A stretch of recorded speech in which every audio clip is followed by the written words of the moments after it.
Hey, Heidi Hayes, and welcome to the Tick Bootcamp podcast. Awesome. Thank you for having me.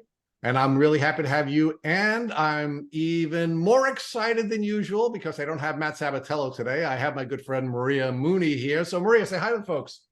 Hi, everyone. Thank you so much for having me. And it's always a pleasure to fill in and to always have conversations with you in this incredible community. So appreciate it. I'm happy to Thank, be here. thank you, Maria. We love you more than you know, and it's always exciting because folks really like to have you as our co-host. Your episodes always seem to do so well. So I and, Please. and I think there's two elements to that. One is Maria, and one is no Matt. So it's always wonderful to. No, I'm teasing Matt. And since that tri-state humor. it's people from the Northeast understand us, Maria, and Mhm. hopefully I'm not making it too uncomfortable for the nice North American guest that we have, Heidi from Canada. Yeah, thank you so much for having me. I'm excited to be here and talk a little bit about Lyme. So we're going to talk a lot about Lyme, but so let's get there. So Heidi, why don't you build out for us first? Where are you calling in from today? Yeah, I'm calling in from Southern Ontario. So I'm in St. Thomas, actually. So it's a couple hours south of Toronto. All right, and so give us some context for where Ontario is relative to New York, for example. Yeah, it's actually quite close to New York, I think. I mean, it's really close to Buffalo, like a couple hours to Buffalo. So a little bit further away from like New York City. But yeah, we also border onto Michigan. So I can get to like Michigan or Buffalo pretty easily, just by like a couple hours drive. So you're northwest of where I am and where Maria grew up. Yes, exactly. All right. So talk to us a little bit about your background. What was it like to grow up in Canada? And did you spend all of your youth in Ontario, or were you growing up in different parts of Canada?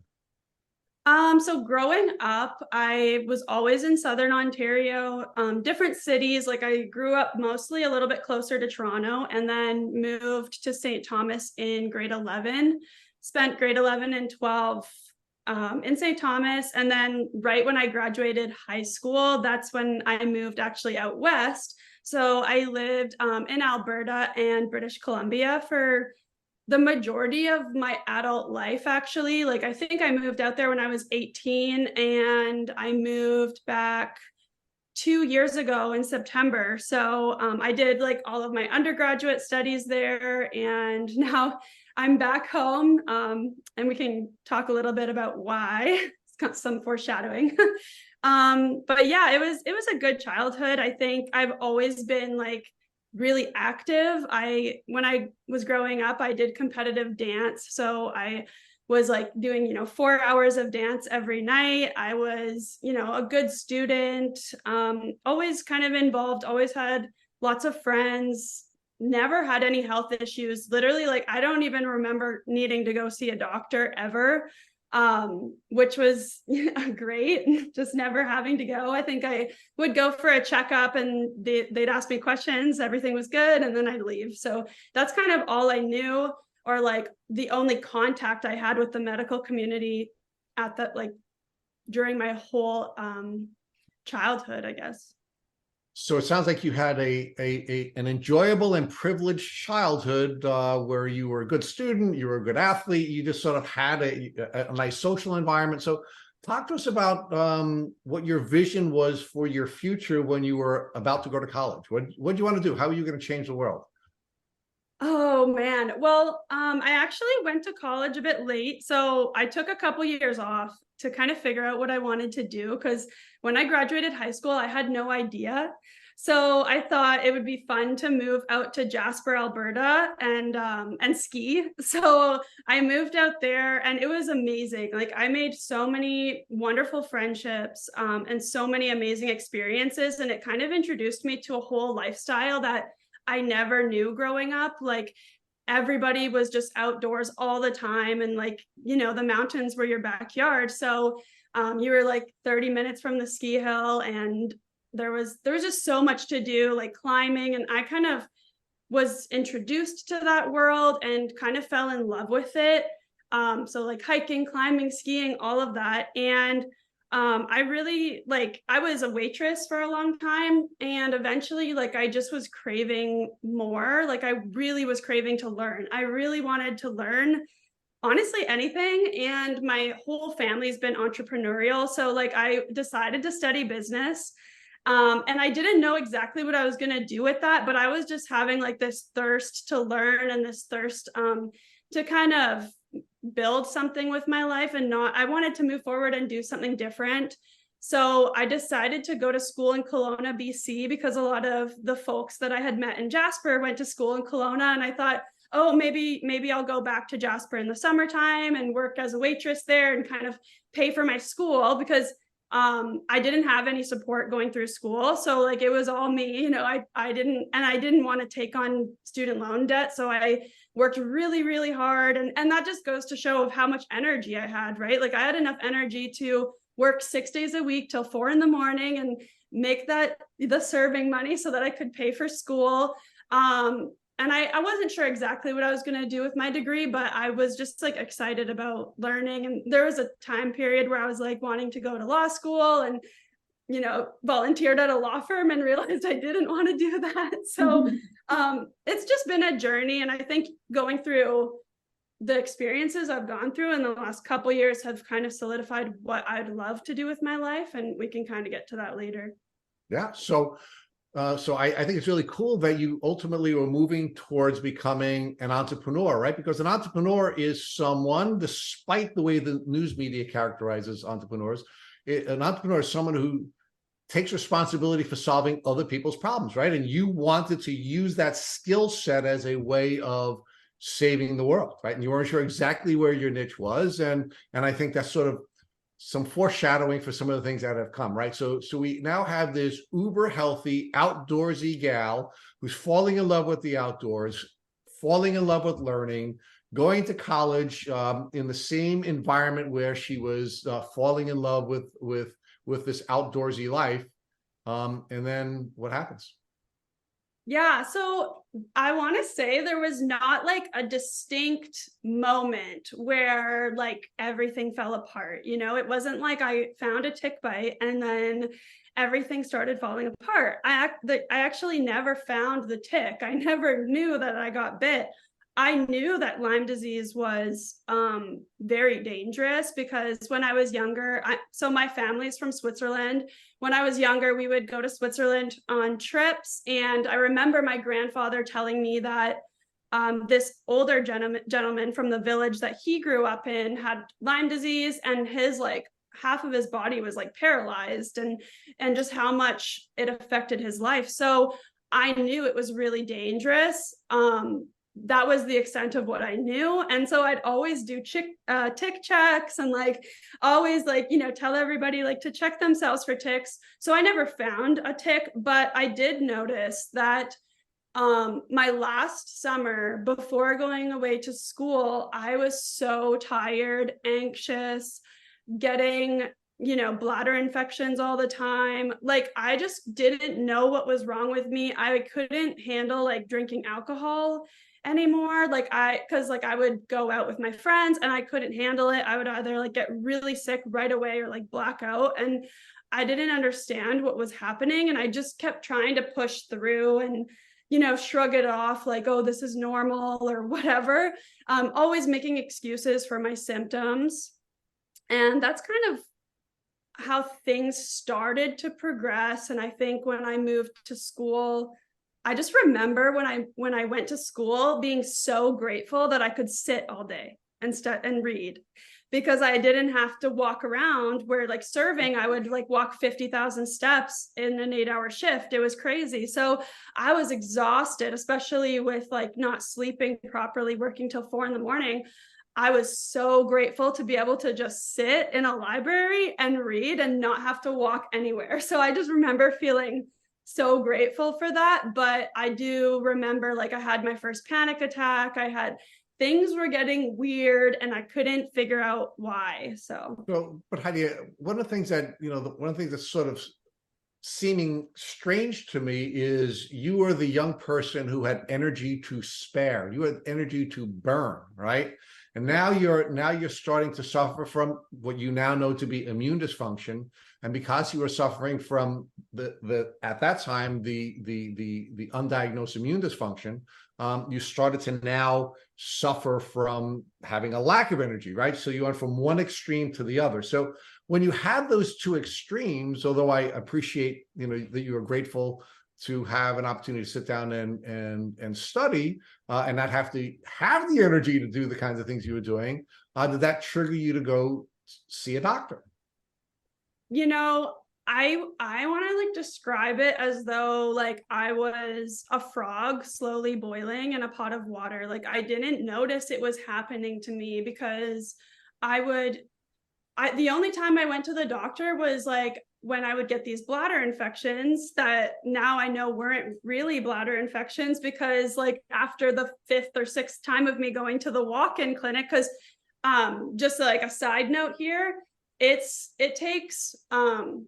can take years to get a family doctor in Canada. So like you don't have a family doctor. So you're going into walk-in clinics, especially as a student who's like studying on the other side of the country. They have no family with them. It's literally just them taking on the world.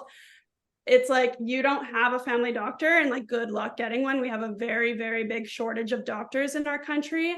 And I can talk a little bit as to why that is. Well, but Heidi, let's talk about that, because one of the things that we talk about on this podcast all the time is the failures of the American medical system, right? Mhm. And I've had many young people argue to me that the reason the American medical system has failed them is because we have a private medical system, not a public medical system. And we've interviewed many guests from Canada, which is considered the premier socialized medical system.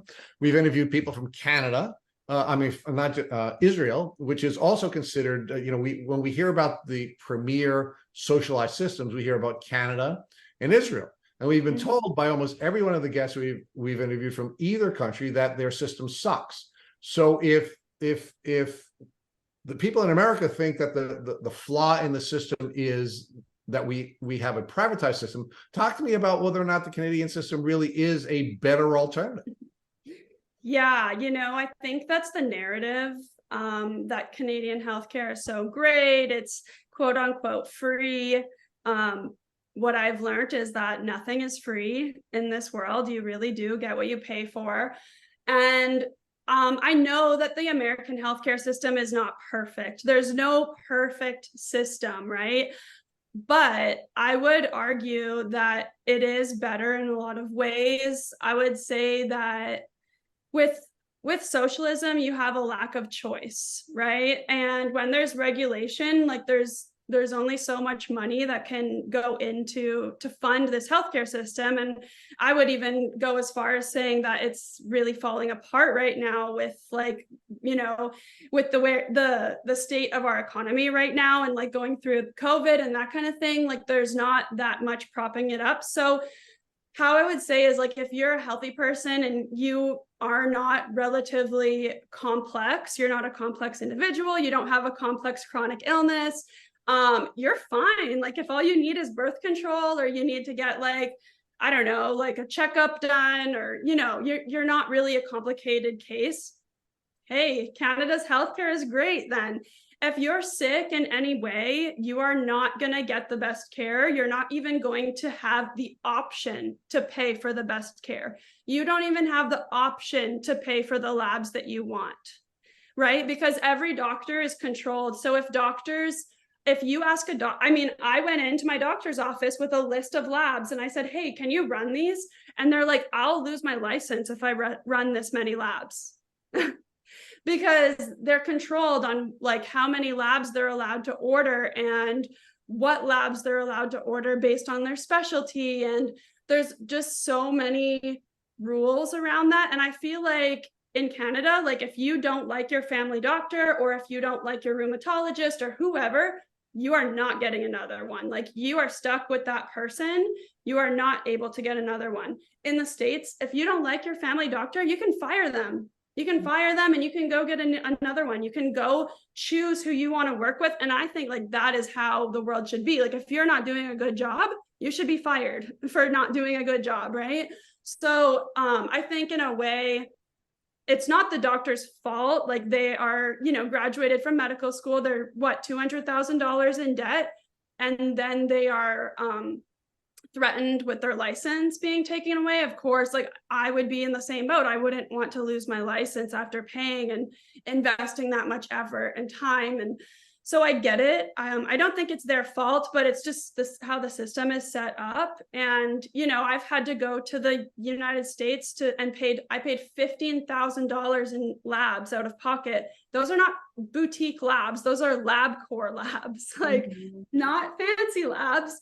And I have friends who have gone to get the exact same labs, and maybe they had a $500 copay or something like that, but nothing as close to what I had to pay.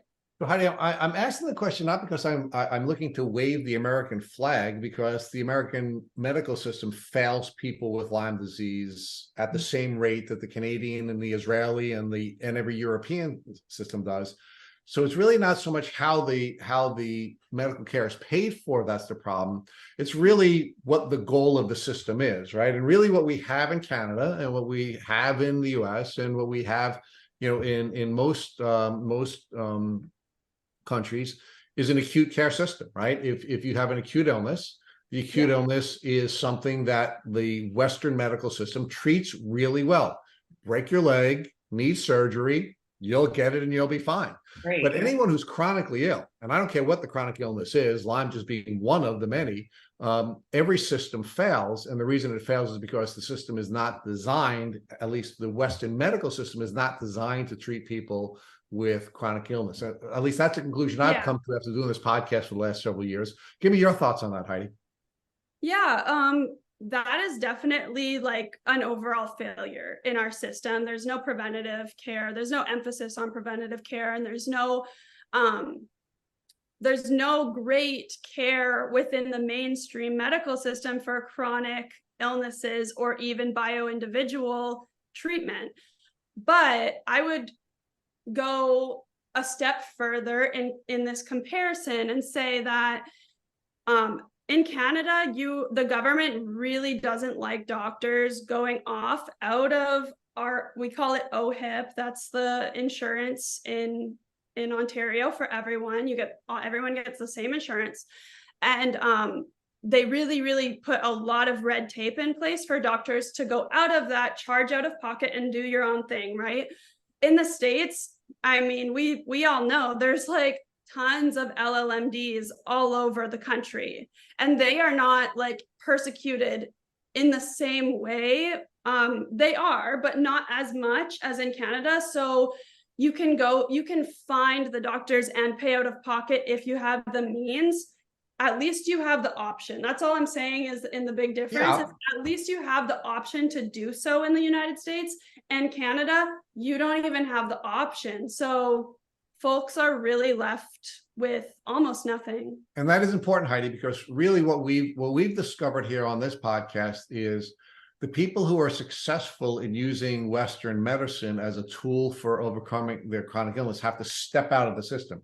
And almost every single LLMD that we've interviewed in this podcast, and we've represented scores of them, they're all private pay. They don't take insurance, right? And that's really one of the challenges that we have here. But again, it could be worse. You could live in Canada and not even be allowed to step out of the system without actually leaving the country, right? So as bad as our system is, and it sucks, it's certainly much better than having the Canadian system where you can't even step out of the system and get the treatment, right?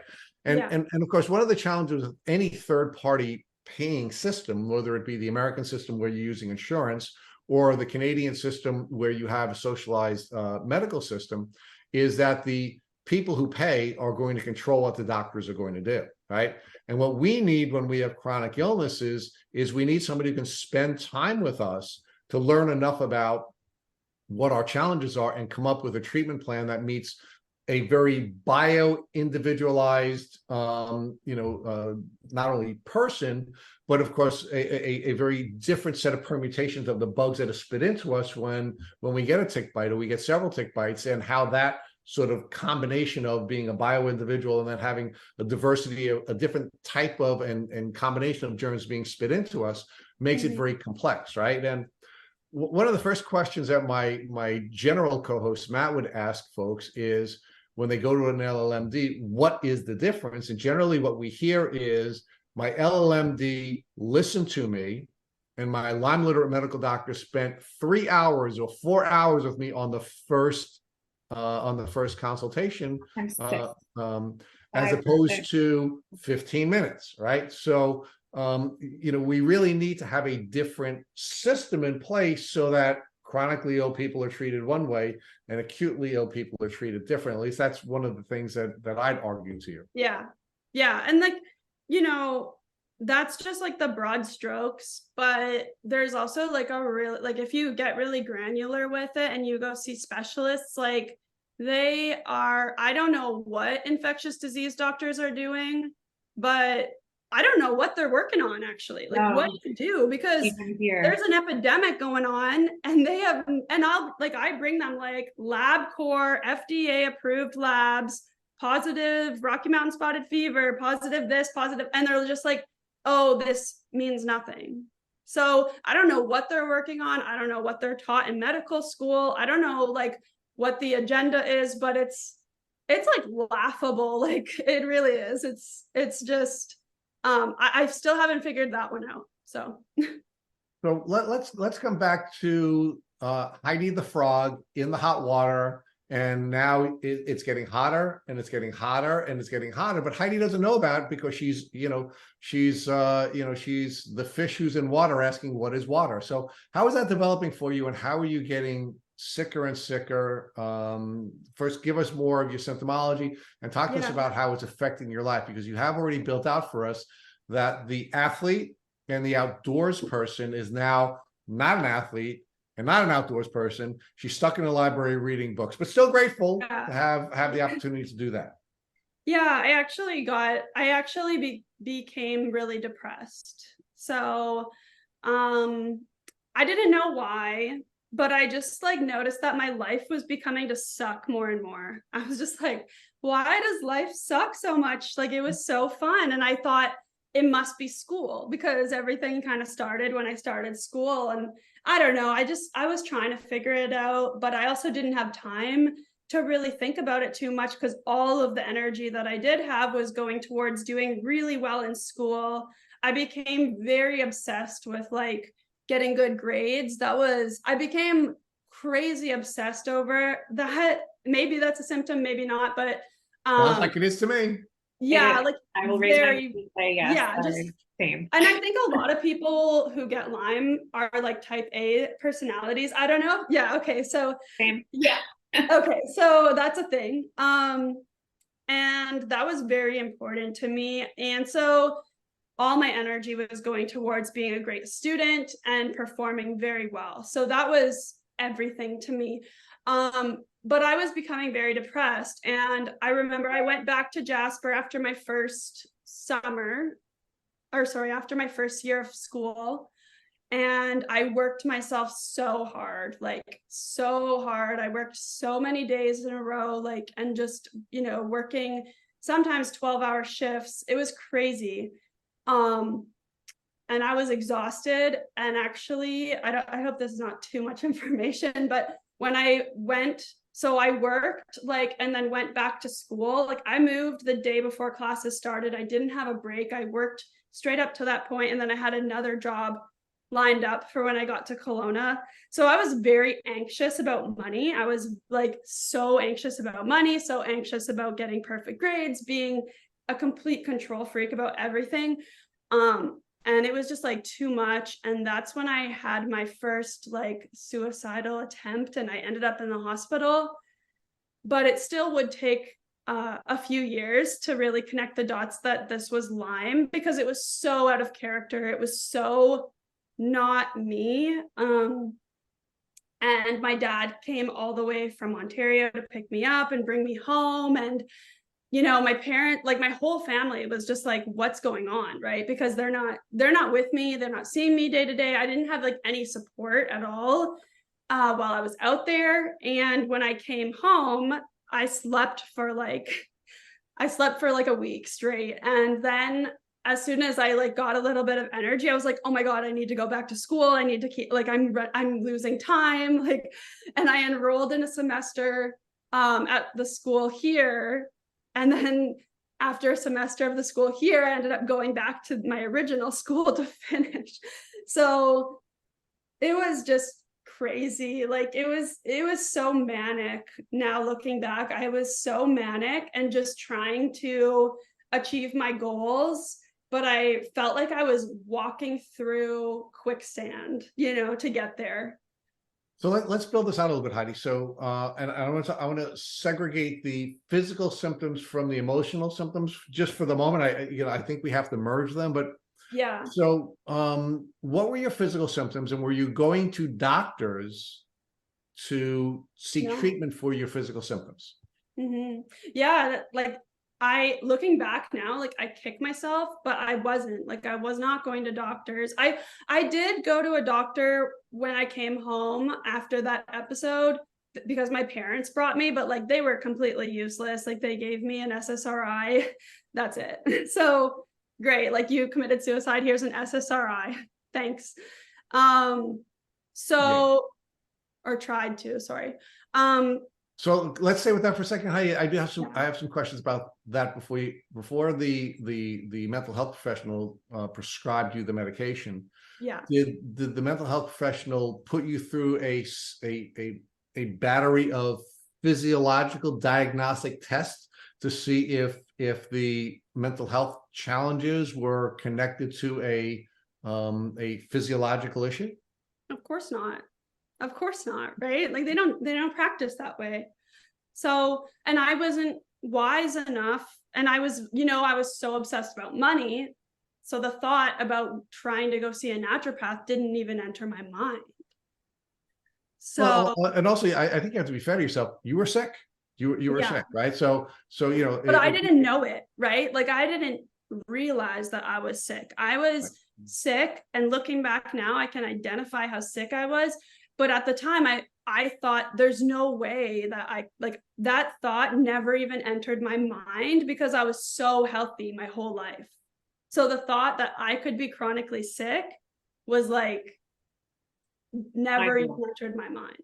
Right, and again, I really like your metaphor, which is you were the frog in the boiling water, right? I mean, it hadn't boiled yet, hadn't boiled over yet, but it was getting hotter and hotter and hotter, and you just didn't realize it because you were adjusting to your environment. Yeah. So let's now talk about the mental health professionals, right? So we now know with the benefit of hindsight, that you had bugs in your brain and you had bugs in your body, and you were also living a very different life as a result of having this contrast of first having energy to burn and then not having enough energy to do anything, right? And because you had that anxiety, you were now working your tail off with various jobs, working long hours and making I mean, I could just see you spinning around and spinning around and spinning around and getting worse and worse and worse as you're declining, right? So give us more insight into what the mental health symptoms were. You said that you were obsessed with almost everything, right? So it sounds like compulsion was a part of your mental health challenges. You were obsessed with money, you were obsessed with grades. You were very, very, again, I don't want to diagnose it, but OCD about everything, right? What else? What other mental health symptoms did you have? Were you suffering from grief? Were you in the grief cycle because of the not differences yet in your life? I'm sorry? Not yet at that time, because I'm really a type of person that I don't take on a victim mentality. Like I really don't. I'm really like, okay, like let's just fix the problem and move on. So I didn't really go through a grief cycle yet, and it's coming because things get so much worse. But I was depressed because I felt like something was wrong with me. I thought it was me, and I was, just not enough. That was like a big theme running through my mind of like I was not enough. And So it was depression and like some I wasn't diagnosed with it, but like OCD.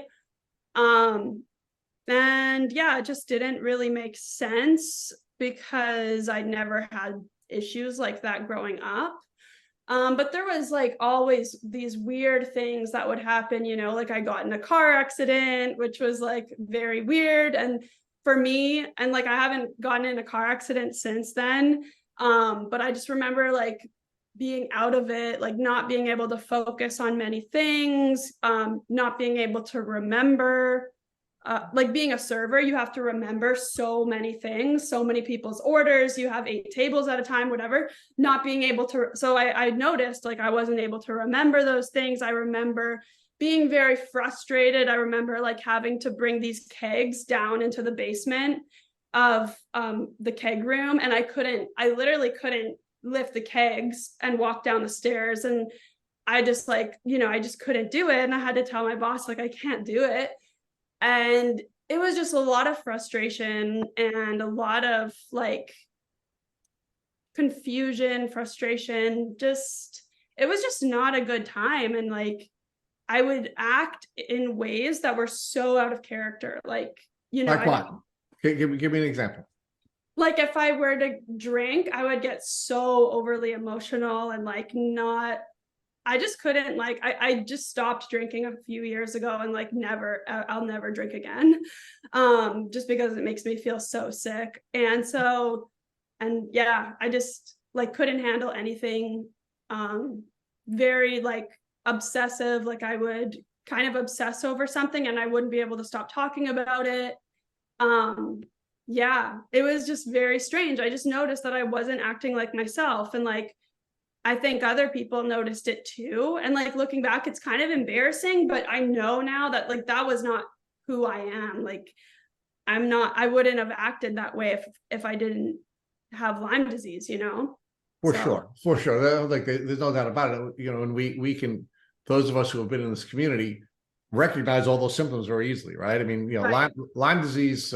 Our friend Phyllis Bedford calls Lyme disease the supermarket disease, because you're more likely to be diagnosed in the supermarket than you are if you go to the doctor's office, because people who are on the journey can see it very clearly. But unfortunately, medical professionals are not trained to see the symptomology, or they want to put on the blinders because they don't want to deal with the consequences of making these diagnoses, right? It's so true. So give us a little more detail about how things progressed, right? I mean, you're in a bad place, right? So you had the suicidal ideations and the suicide attempt. You go back home and you're living with your parents. You don't have a good experience with the doctors you're treating. They're giving you they're giving you some psychiatric medications. Are things getting Which did nothing, by the way. Well, of course not, because it's not going to help the bugs in your brain. So talk about how things are either getting better or getting worse at this stage in your journey. Yeah, so I want to say like things got a bit better for a little while. So I moved back to Kelowna to finish school, and things were like pretty okay, not great by any means, but like okay for a semester. And I remember COVID hit, and I was like so grateful when COVID hit, because I was like, oh my gosh, I get to have a break. Like I was so tired that when COVID hit and we all got to like do our classes from home and like sit at home and like not do too much, and I didn't have to work, and like it's like the world was giving me a free pass to just rest because I wouldn't give it to myself. And I know that's probably like a strange reaction because most people were freaking out, and I'm like, oh, thank God. Like this is just like the best thing ever. And I moved to the island, Vancouver Island, to live with a friend of mine. And it was like just the best summer ever. It was so beautiful. I loved it there. During COVID, you could still go surfing, you could go hiking, you could go trail running. Like it was like we were just having adventures all the time, and we were still socially distanced because we were out in the woods, just having fun, and I definitely noticed I was still manic, and I definitely noticed, like, I think, so the island is a rainforest technically. So it's very moldy. And I think, and mold and Lyme don't go well together. You know, when your immune system is dysregulated and you add mold into the picture, it's like the perfect storm. So things got weird. I kept going, I want to like kind of fast forward because so much like is not that interesting for a while, but things just progress the same way, just weird, exhausted, not enjoying life, not able to like do what I would normally be able to do. So anyway, at this point, I'm like doing a co-op and I'm back in Kelowna doing an accounting co-op and like just super manic, like not being able to focus, freaking out about how like I didn't like the job and just all these things. And I thought, you know what? I love surfing. When I was traveling, I fell in love with surfing when I was in Bali. And I thought, you know what? I think if I just move to the island and just like work into Fino, which is like a surf town, then I'll feel better. Like I think if I just go do what I love, I'll feel better. It's because I thought it was school. Like I thought school was stressing me out so much that I was getting sick from school. So I thought I'm just going to go do what I love. And like you can just imagine like living in a staff accommodation in a surf town with a wetsuit room in the house.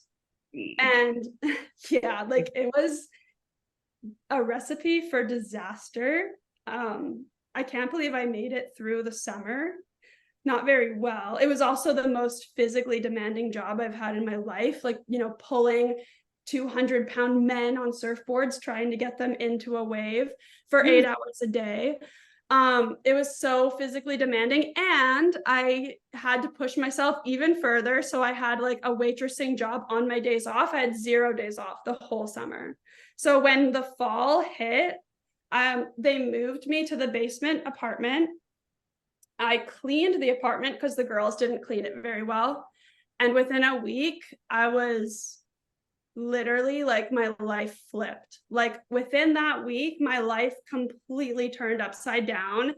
And I knew as soon as I had my first like muscles twitching, I was like, oh, this is like real. This is like actually something crazy going on. This is not just in my head. I'm not crazy. And I remember I went to the little hospital in Tofino like 5 times. And I remember this doctor put his hand on my leg and he was like, I know what's wrong with you. You just need to see a psychiatrist. And I was like, really? Like, because I believed him, because I thought, oh my God, maybe I am going crazy. Like I felt crazy. Like my brain wasn't working. I had vertigo. Like I was like, yeah, maybe I am crazy. Maybe I'm, experiencing something that's not real. So anyway, it was just insane. And I called my mom and I said, Mom, I need to come home. And she flew me home. I left all my stuff there. I had like one bag of stuff. And that's when the circus began. That is when everything began. That's when like the search began. I was like on a mission from that point forward. All right. So mom comes to intervene again. Yeah. And you can imagine like my family is so sick of me. Like, I don't want to say sick of me, but it's like the boy who cried wolf, right? They didn't believe me actually for a while. And Heidi, it's one of the things that we consistently see on this podcast, and that is that, because you don't look sick and because you don't look sick and we don't have doctors who can diagnose us, and we don't have a particularly enlightened community of people who are practicing in the psychiatric and psychological arena, right?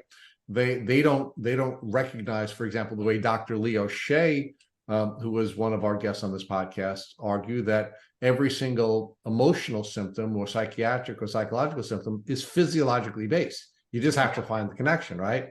So, you have this really ugly formula of failure around you in the healthcare and the mental health care system. And now you're home, right? Your mom takes you home, and she's putting you in a position where you now have a break from the life, the sort of the obsessive life that you were living, and you're now given an opportunity to try to figure out what's wrong with you. So what do you do next? Yeah. And it was like I was in panic. Like my whole nervous system was in panic for a year, starting from that week to like only not so long ago, right? So yeah, it all started, I thought I would go to my family doctor first. Obviously, like they are not helpful at all. They suck. Then I started researching, and I remember like it was like all of these memories were kind of like fitting together like a puzzle. So when I first Googled my symptoms, the two things that came up were multiple sclerosis and Lyme disease. So I was like, okay, I need to get an MRI to rule out MS. But I was like, I don't think this is like, I was just trying to make sense of it. And I remember my family doctor actually referred me to this doctor. His name is I forget his name because he wasn't helpful, so I just forgot it. But anyway, there's this one guy in Southern Ontario in Strathroy, and he's basically just like he's within the system. So, but he's practicing, I don't agree with like what he's doing. He's just giving people like as much antibiotics as they need without anything else. Just like giving loads and loads and loads of antibiotics without doing a ton, like without doing enough labs, without doing anything, without giving anything supportive, literally nothing. So, and I knew, like, I started, like you said, you said earlier to me, off record, you said that, you learn more from like the people that have gone through it than reading these books and these doctors. And I would agree with you to a point. I did order some books that really, really changed the game for me. So the first one was Chronic by Dr. Stephen Phillips, and the other one was Break the Mold by Dr. Jill Krista, because somebody had mentioned to my mom, like, you got to look into mold. And that was, I was like, what? Mold can't make you sick? Like, that's like, you never hear about that, growing up, nobody talks about mold. So those were the two books that I read, and they were really helpful. But I felt this despair because I was like, oh my gosh, like there's no doctors like this in Canada. Like, what am I going to do? So Heidi, let me ask you to take a pause for a second. Maria's going to sort of take you through the next portion of the journey, but Sure. I want to walk you back to the Google results that you received when you were searching your symptoms, and it comes up MS or Lyme, right? Yeah. What was your emotional reaction to having one of those two diseases? Were you more fearful of the possibility of MS than you are of Lyme? And did one of these diseases or the other speak more to you as you were looking at the two of them and considering having one or the other as a diagnosis? Yeah. It was terrifying. Like either way, it was terrifying. I thought my life was over, and I think Lyme spoke to me more because when I first moved into that house, I was feeling sick for about 2 weeks, and I was messaging with one of my friend's sisters, who's now another friend of mine. And she is a holistic nutritionist. So I was just telling her, like, I'm feeling weird. I feel like my nerves are on fire. Like, that's what I said. And she said, I think you have Lyme. And I was like, maybe. And then I started feeling better when the sun came out and, summer started like happening. And so I kind of dismissed it. Oh, and I actually did go to the doctor in Tofino. I asked them to test me for like mono. Mm-hmm. And she called me and it came back negative. And I said, hey, like my friend said I could have Lyme. And the doctor in Tofino said, I wouldn't go there. Lyme is really controversial. So that was like the first weird thing that happened. There was so many weird, when you have Lyme, it's like so many weird things happen to you. Yeah. So like, it's the weirdest journey ever. I don't understand why people are so weird about it. It's Yeah. not like Heidi, my story, I must say, I find so much similarity in our stories, especially yeah, with the nervous system on fire and that type A and a little bit of OCD and just not feeling like you're being yourself, down to suicidal ideation. So now you're confronted with, I may have Lyme or I may have MS. And you're confronted with doctors over and over again who are telling you, don't go there. It might probably psychiatric. How then did you bridge that gap between being told, don't go there, and it most likely is something that you're doing wrong, something psychiatric, blaming it back on you to, I have Lyme and I have mold now, and now I have to start this journey. So how did you it how was did you really move in that messy. direction? Sure. Yeah, like it was really messy. I was reaching out to everybody that I could. I was like, that was my job, that turned into my job. I like interviewed hundreds of people who had Lyme disease. I was trying to figure out, okay, what works, what doesn't work, what is like the theme here of people with Lyme. And I realized all the similarities with all of our stories. There were so many, it was like a different flavor, every single one, but it was so similar. Every single story was so similar. And I was like, okay, I just needed to get answers. So it was very messy the way I started to gather information and put the pieces of the puzzle together. But I saw a naturopath who did a Western blot with IGeneX, and it came back with 2 bands. And she said, okay, like this is positive. That's what she said. And I didn't really get like a great amount of help from her. She like put me on her protocol for Lyme, but like didn't test me for mold, didn't look into it. So I had a very big hunch that mold was the problem. It made sense. I was in like one of the moldiest areas in the world, probably. So, and mind you, like this is over an 8-month period of all like just putting the pieces together and trying and like spending money and whatever. So then I ordered spending money. yeah, spending money and just like talking to a million people, reading a million books. I figured out very quickly, okay, nobody in the healthcare system is going to help you. You need to help yourself. You need to become an expert. Exactly. You need to be your own doctor. You need to figure all this out. So you need to start reading, and you need to start learning what labs mean, and you need to start putting the pieces together. So I ordered my first urine mycotoxin test, and my OTA was like through the roof. Like it was really bad.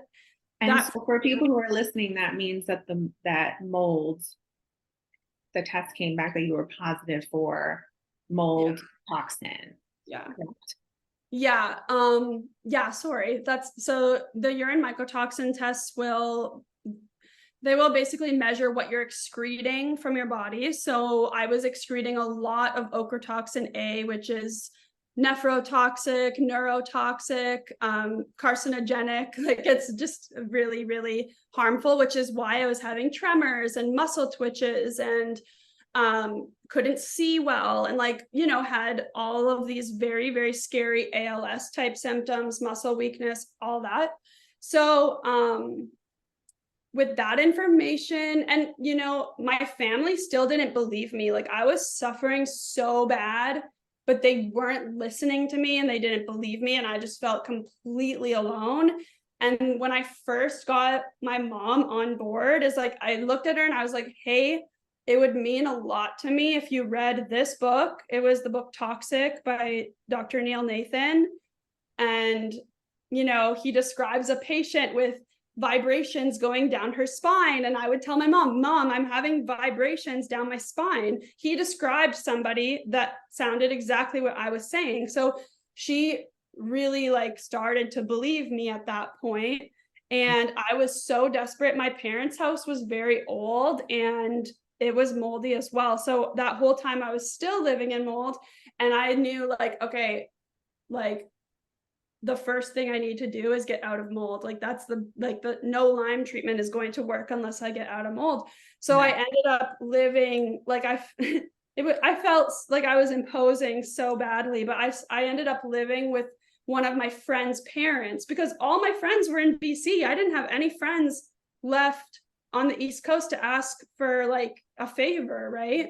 And that adds to that loneliness factor that you're already feeling. Yeah. You're surrounded by people, but at the same time, you're alone. Oh yeah, And I lost everything. I lost all my belongings. I lost all my friends, my community. Like it's so isolating having Lyme, and everybody knows that. so here you are starting, basically feeling like you're starting from scratch. Here you are, you're alone, but now you've got your mom on board. You got this test back that is telling you that most likely you have mold toxin and Lyme. How did you feel when you got that possible diagnosis back and having your mom on board at the same time? Did that sort of bridge the gap between you feeling like you had no idea how to get better and you wanted to find out what was going on and you needed something to send you in a direction so that you could try to heal yourself? Was that moment for you a relief? Because with a lot of Lyme patients, I hear, and for me myself, knowing that I was very sick and even in a terminal state, I was very happy to find that diagnosis because I knew now I could start a plan, being very goal oriented. Did you have that same feeling, or was there another moment where there was a bit of grief and despair and trying and understanding that this is what your life was now and where you wanted to be was a bit of a gap? Yeah, when I first got the diagnosis of Lyme, I was in a way kind of happy because I was like, oh my God, this is not me. Like, I'm not crazy. This is actually an infection. And when Dr. Stephen Phillips was explaining that there's over 400 academic papers linking psychiatric symptoms to Lyme bacteria, I was just like, okay, this is totally not me. Like the past few years have not been my true nature and personality. So there was that, but I was suffering so bad and I was so afraid of like trusting anyone. I did not trust anyone. Because I listened to everybody's stories and like everybody going to see these terrible doctors that would literally make things worse. So it was still very scary. And I was living with my friend's parents who like I felt really bad for like being in their space but I had no choice. So you feel like a burden, but at the same time Yeah. you are suffering and it's just adding on this a second layer of suffering. Yeah. And I didn't realize like how badly I needed antifungals. So this is a good place to ask, sorry to interrupt, that kind of go toward, well, now that you're here, what kind of treatments were you receiving, or how did you begin sort of that journey? Because now you know you need to be on antifungals. So how did that treatment journey begin?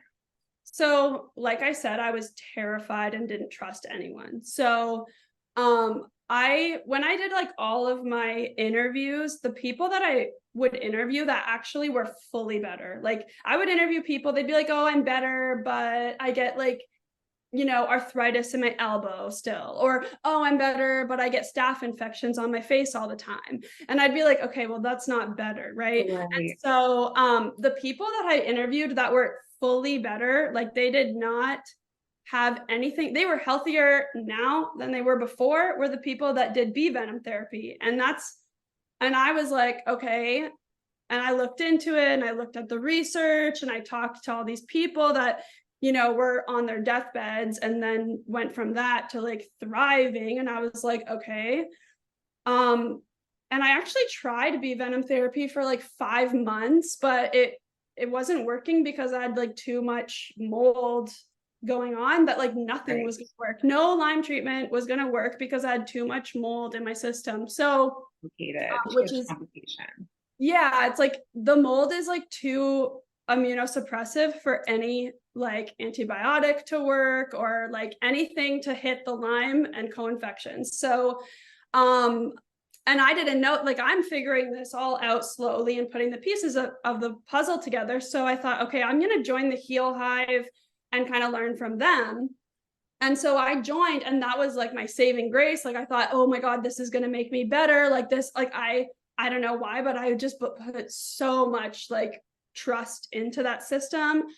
And I found this clinic. It was like, a gift from God, because they're not like widely known. But my mom's friend was actually on an airplane from Tofino, and she sat beside this woman, and this woman was like, oh, I have Lyme. And so she gave her recommendations of doctors that helped her. And she told her about the Ven Med clinic in Toronto. And they are amazing. They are like a private clinic, so it is out of pocket, but they will like do what they can to get some stuff covered by our insurance, which is really nice of them. And they were amazing at getting me the resources that I need. They were willing to listen to me and work with me, because I wanted my treatment to go a certain way. I really wanted to do things in accordance with Dr. Neil Nathan and Dr. Jill Krista.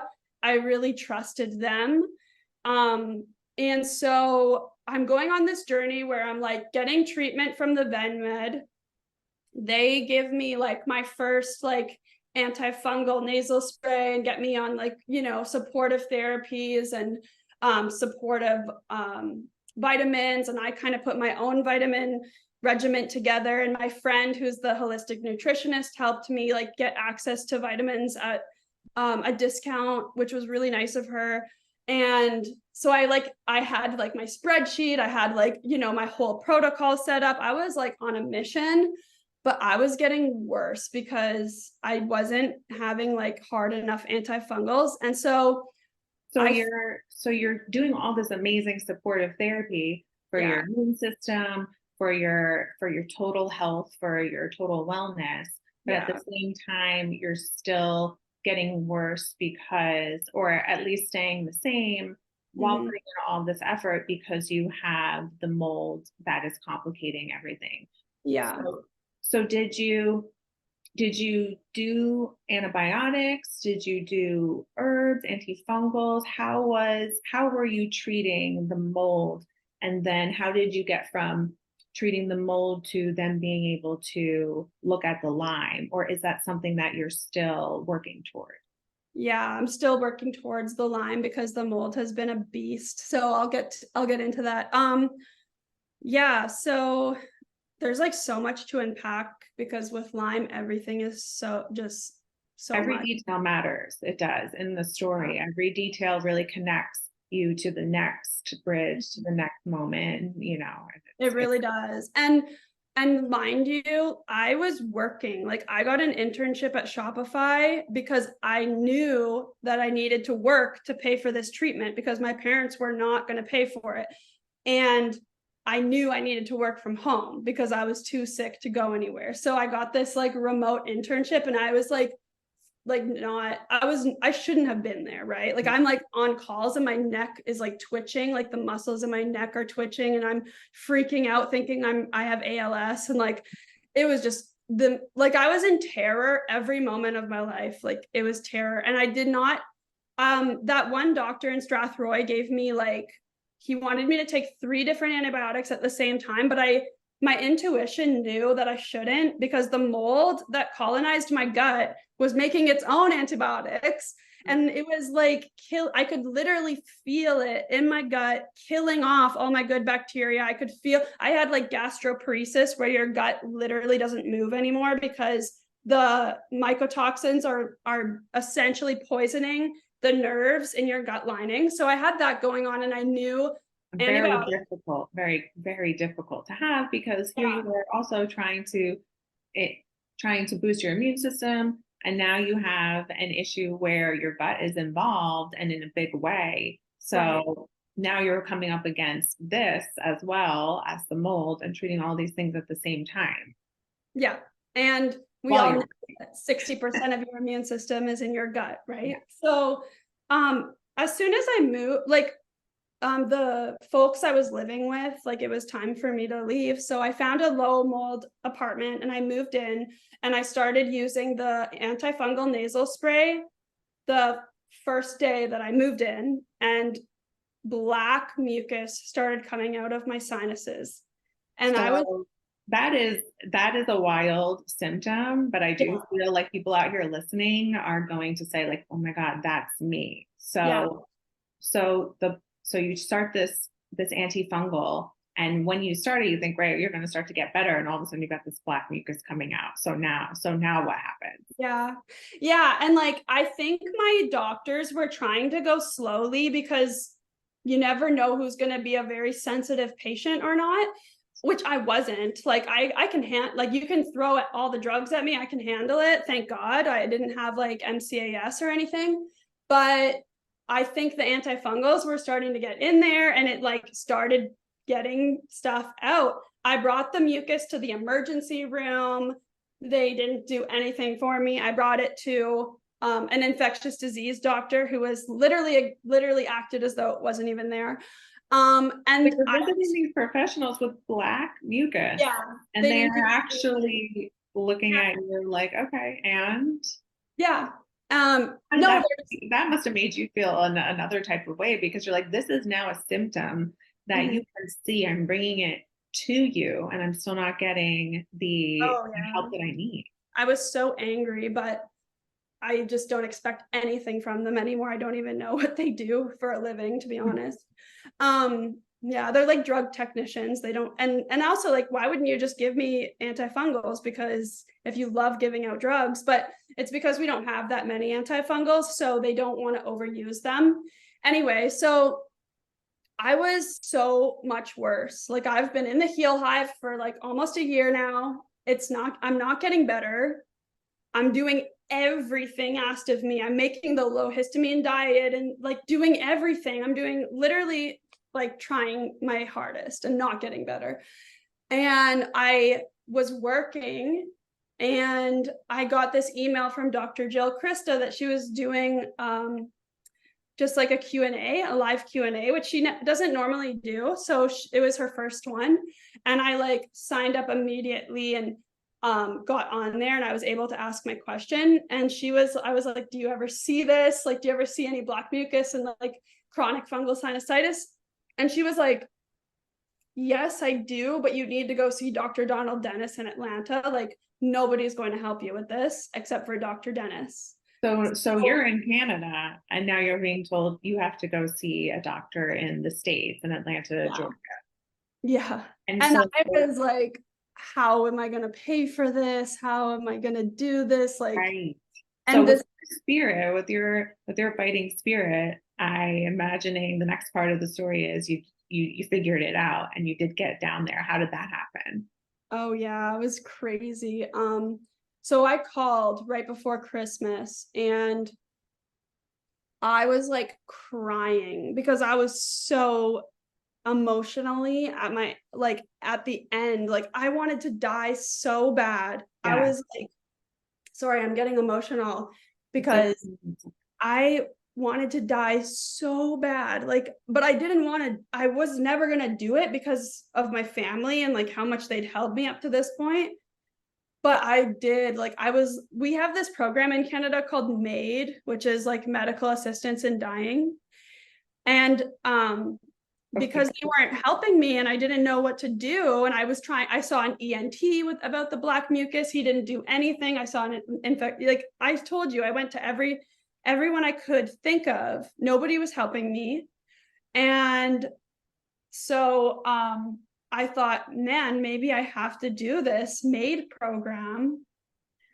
I was like just fighting that idea, like trying not to give in to that idea. But I thought, that's what it's like in Canada, right? Like, they would rather give you medical assistance in dying and kill you than give you treatment. That is what it's like here. Okay.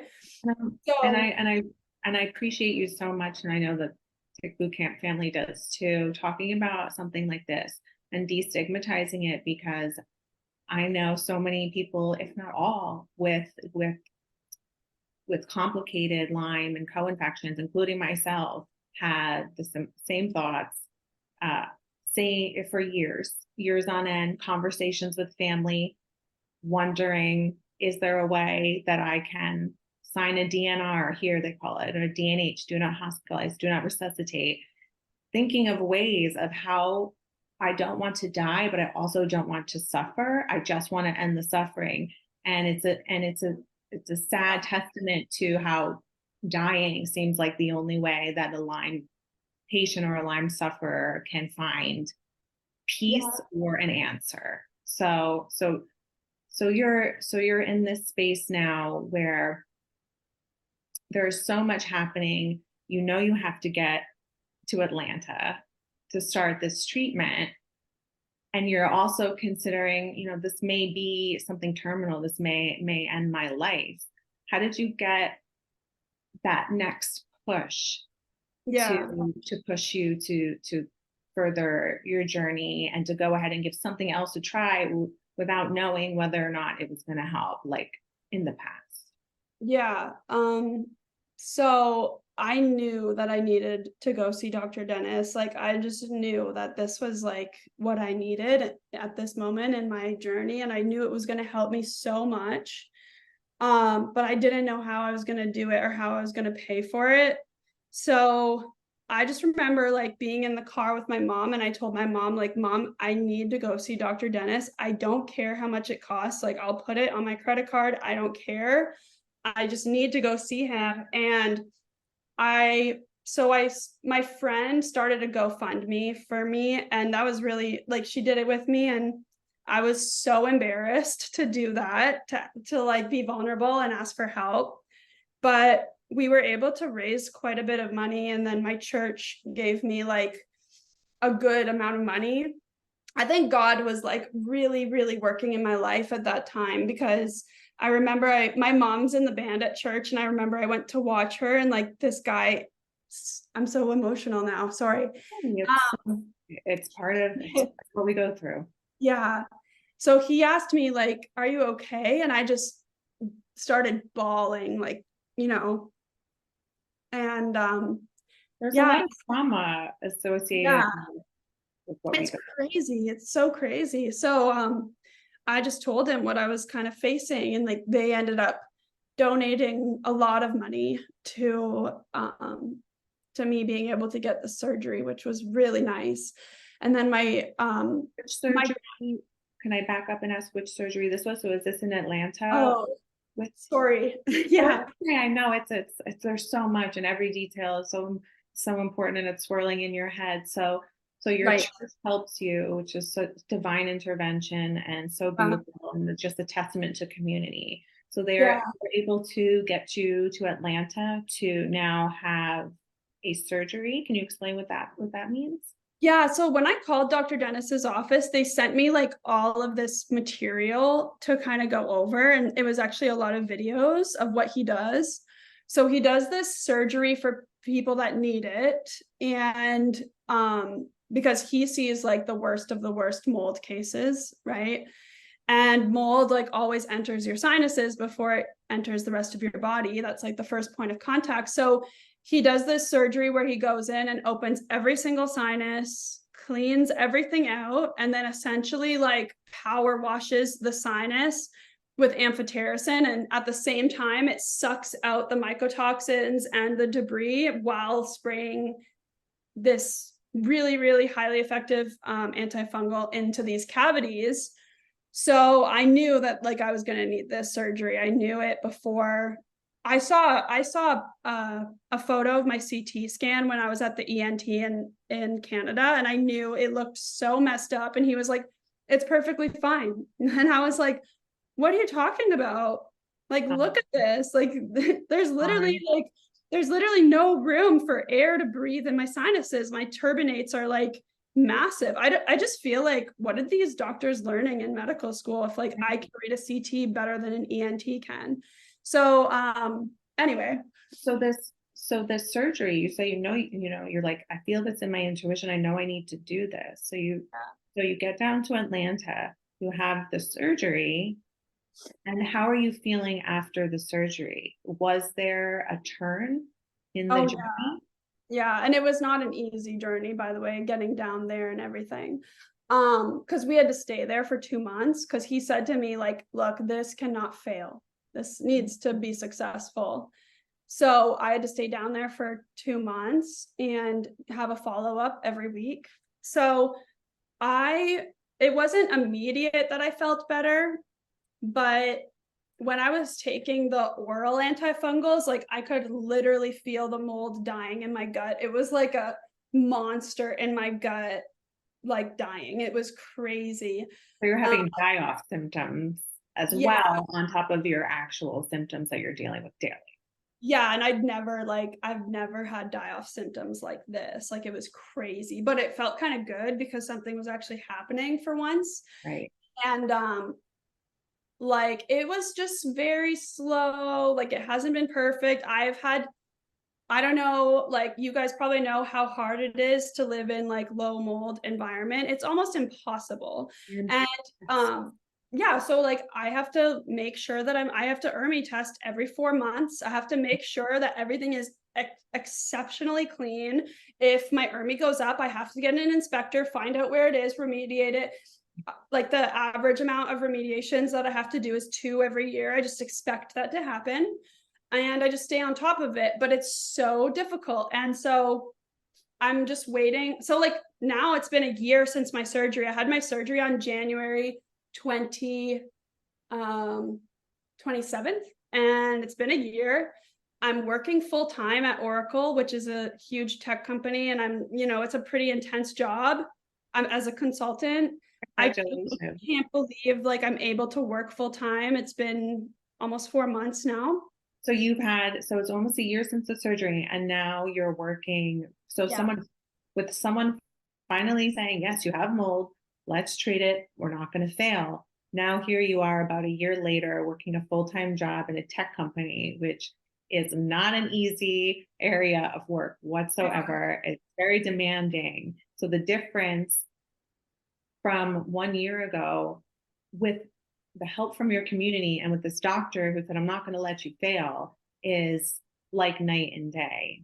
Yeah. Now, I imagine you still have a ways to go, even though you progressed so much. But so I have a game plan, like I have a roadmap of what I need to do to get to 100%. And this time last year, I didn't think it was possible to get to 100%. I just wanted to stop feeling like I was dying every day. And now I have hope, like, oh my God, like I think that I might get my life back. Like I can dream again. Whereas like, I don't know, you guys probably know this or I've heard this from so many others that when you are like, one of the coping mechanisms for people with chronic illness is you just stop dreaming. You don't envision a future. You just focus on today. You literally, because that's all you can focus on is one day. You don't, it hurts too much to think about the dreams that you would have or could have or have. That may not happen. Yes. Right. So now you have a plan. So what does that plan look like from here on out that you know of so far? Because I know it's difficult to project too far into the future. Yeah. So at this point, I'm still like, the whole idea is that you have to kind of stay on some sort of antifungal, whether that's natural or pharmaceutical, and you work with your doctor to kind of see where you're at, but you stay on them until you have no more mycotoxins in your urine. And also I'm tracking like the Shoemaker inflammatory markers for mold and, waiting till those completely normalize. And once all of my mold symptoms or mold markers rather are normal and look good, I'm going to start bee venom therapy, and I'm going to do that for 2 to 3 years. And that should cover the immune dysregulation. The great thing about bee venom therapy is it's so multifaceted. Like it really modulates your immune system back to normal. It gets at every single co-infection based on other people's labs that I've been able to see in the past. It's able to essentially eradicate Lyme, which I haven't seen like herbs or antibiotics do that. They just kind of put you into remission. And it also degranulates mast cells, which is great because we have so many issues with histamine, we have so many issues with hives and that kind of thing, and just certain allergies.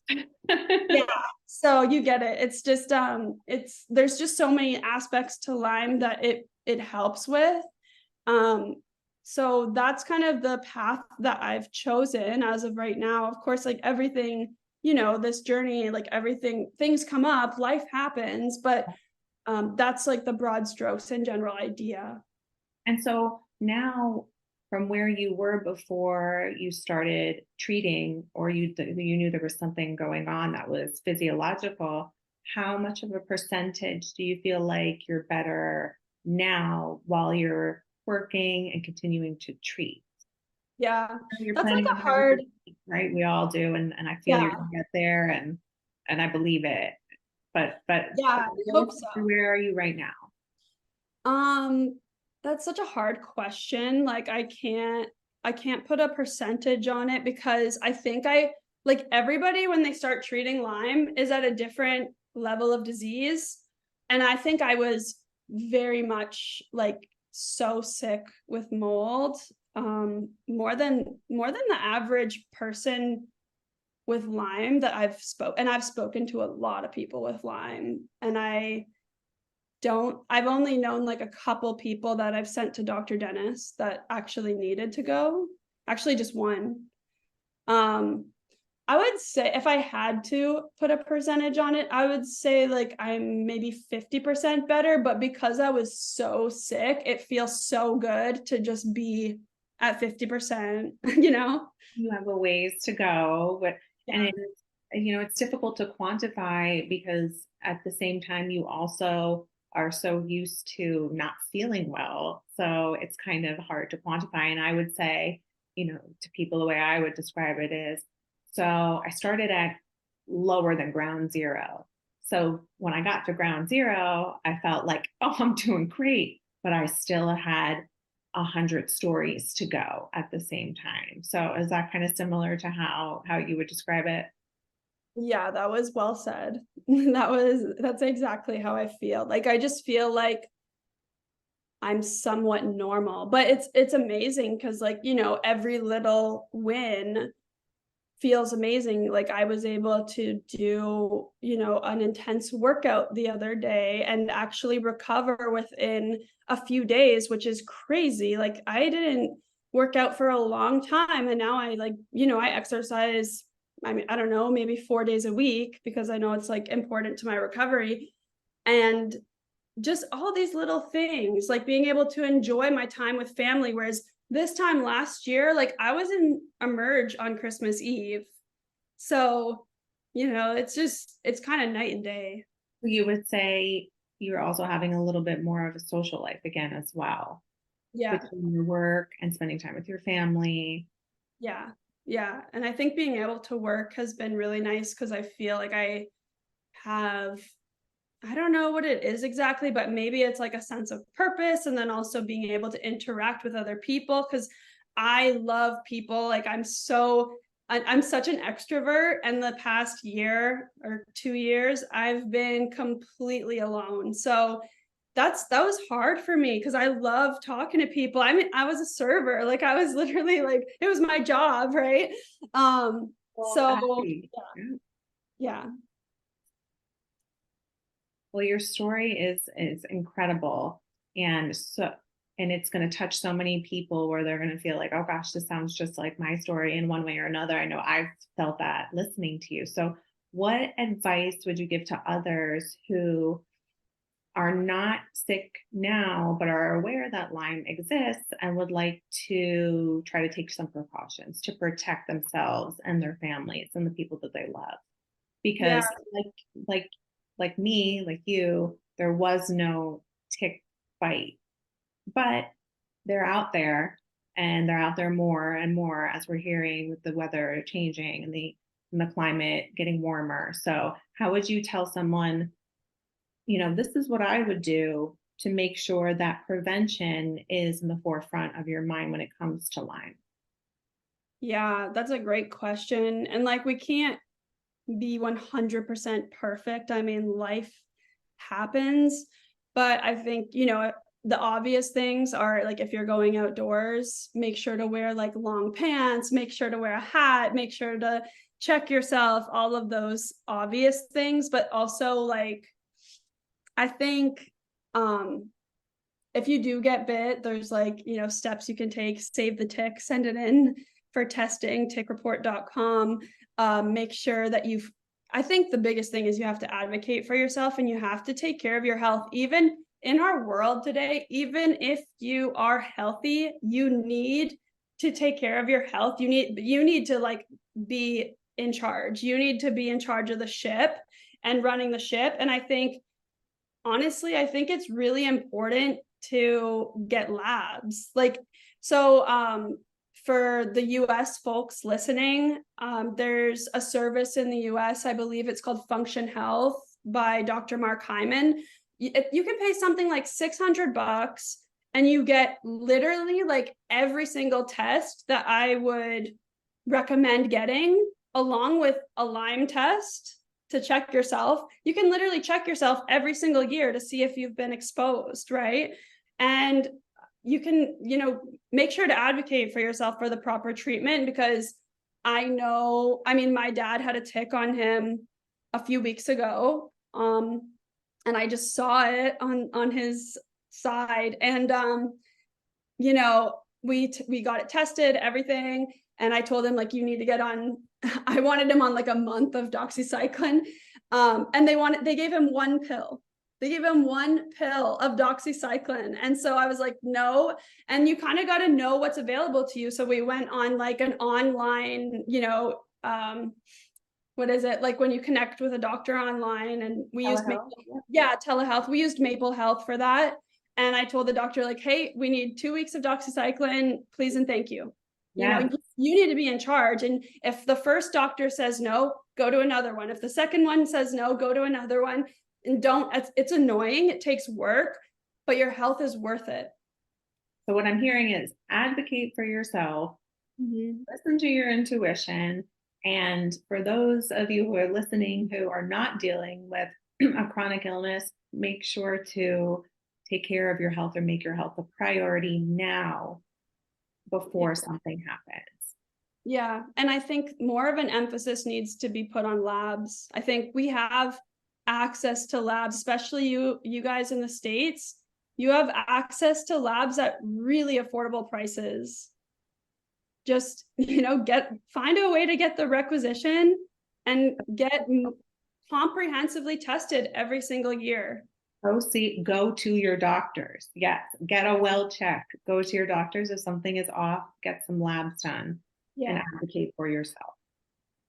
Yeah. So, Heidi Maria, this has really been a really, really beautiful podcast. We're actually getting close to the 2-hour mark. And I know it probably doesn't feel like that to you two, nor to me, but I am looking at the clock, and it really has been a really, really powerful podcast. So Heidi, I can't thank you enough for taking time out of your really busy schedule and your really busy life to share this very powerful story.